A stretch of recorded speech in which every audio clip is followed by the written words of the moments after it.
Je sais pas si vous aussi, mais moi j'aime beaucoup le mois de janvier. Je trouve que c'est un mois qui apporte une nouvelle énergie en plein milieu de l'hiver et ça fait beaucoup de bien. Et ce que j'aime faire particulièrement au mois de janvier, c'est faire le point sur l'année précédente. Faire le point, c'est une expression qui veut dire faire le bilan, résumer tout ce qui s'est passé. Dans cette vidéo, j'ai décidé de faire le point sur l'année 2021 et de penser à quelques objectifs et quelques résolutions pour l'année 2022. Salut, salut, salut! Bienvenue dans un nouvel épisode de French Morning. Si vous êtes nouveau par ici, je suis Elisa et sur cette chaîne, je vous aide à améliorer votre français et à parler d'une façon plus naturelle. N'hésitez pas à vous abonner à la chaîne de French Mornings et à activer la cloche pour être au courant des futures vidéos. Aujourd'hui, on va faire le point ensemble sur l'année 2021 et je vais vous parler de mes résolutions pour l'année 2022. Alors, installez-vous bien, prenez un petit café, pensez à activer les sous-titres si vous en avez besoin et c'est parti. Cette année, j'avoue que j'ai un petit peu de mal à définir de vrais objectifs pour l'année 2022. Donc si vous avez des petits conseils, c'est avec plaisir que je lirai vos commentaires. Avant de vous donner la liste des résolutions que j'ai prises cette année, je vais rapidement faire le bilan de ce qui s'est passé en 2021. Sur le plan professionnel, c'est une année qui a vraiment changé ma vie. En janvier 2021, j'avais fait une liste d'objectifs à atteindre dans l'année et c'est assez incroyable de voir que je les ai tous atteints, voire même dépassés pour certains. Donc je vais vous montrer un petit peu ce que j'avais prévu pour l'année dernière. Objectif numéro 1, obtenir 10 000 abonnés sur YouTube. Aujourd'hui, on a clairement dépassé cet objectif puisque vous êtes maintenant 145 000 abonnés sur la chaîne, ce qui est complètement fou. Si on m'avait dit ça l'année dernière, j'y aurais pas cru du tout. Donc merci beaucoup parce que si j'ai atteint cet objectif, évidemment c'est grâce à vous. Objectif numéro 2, créer un site internet. Cet objectif, il a été atteint aussi et ça a été beaucoup de travail, mais je suis plutôt contente du résultat. Objectif numéro 3, créer un e-book de prononciation en français. Ça aussi, ça a été atteint. D'ailleurs, l'e-book est disponible sur mon site internet. Vous pouvez le télécharger grâce au lien en description et je suis très contente de voir qu'il vous plaît beaucoup d'ailleurs. Et enfin, le dernier objectif, c'était vivre de la chaîne French Mornings d'ici la fin de l'année, donc d'ici la fin de l'année 2021. Et je suis très contente de pouvoir dire que maintenant, c'est ce que je fais à plein temps. C'est vraiment une des choses dont je suis le plus fière aujourd'hui parce que ça fait quelques années que je réfléchis à un moyen de devenir le plus autonome possible. Parce qu'à l'époque où j'habitais à Paris, j'avais vraiment du mal à me lever très tôt tous les matins pour prendre le métro pendant 1 heure pour aller au travail, 1 heure le soir pour revenir, demander à mon employeur à quel moment j'avais le droit de partir en vacances, etc. C'est quelque chose qui me plaisait vraiment pas et j'avais envie de pouvoir être un peu plus libre que ça. Maintenant, ma vie a complètement changé. Peut-être que je travaille plus qu'avant, c'est possible. Mais en tout cas, j'adore ce que je fais et c'est aussi grâce à vous. Donc merci.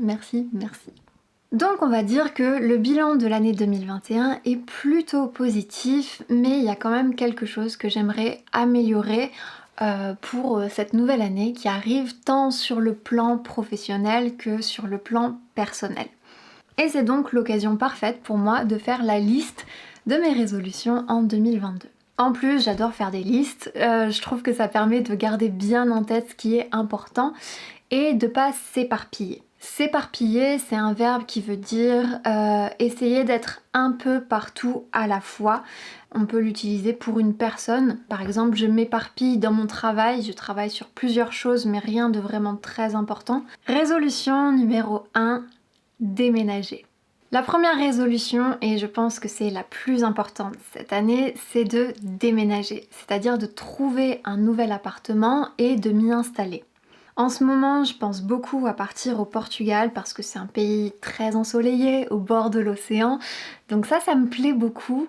Mais en même temps, j'ai vraiment peur de pas trouver d'appartement qui me plaise, peut-être de pas rencontrer de nouvelles personnes, que l'installation soit compliquée au niveau administratif, etc.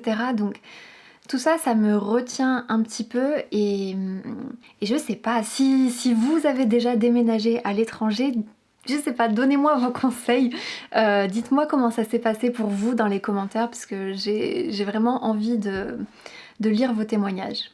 Résolution numéro 2, apprendre de nouvelles langues. La première langue que je voudrais apprendre cette année, beaucoup plus sérieusement que je l'ai fait auparavant, c'est l'arabe marocain, c'est-à-dire le darija. J'en avais parlé dans une précédente vidéo, je disais que c'était une langue que j'aimerais bien apprendre, mais malheureusement j'ai jamais pris le temps de vraiment me concentrer, donc j'espère que cette année je le fais. La deuxième langue que je vais apprendre cette année, c'est l'espagnol. L'espagnol, j'avais commencé à l'apprendre toute seule il y a environ 3 ans, je pense, maintenant.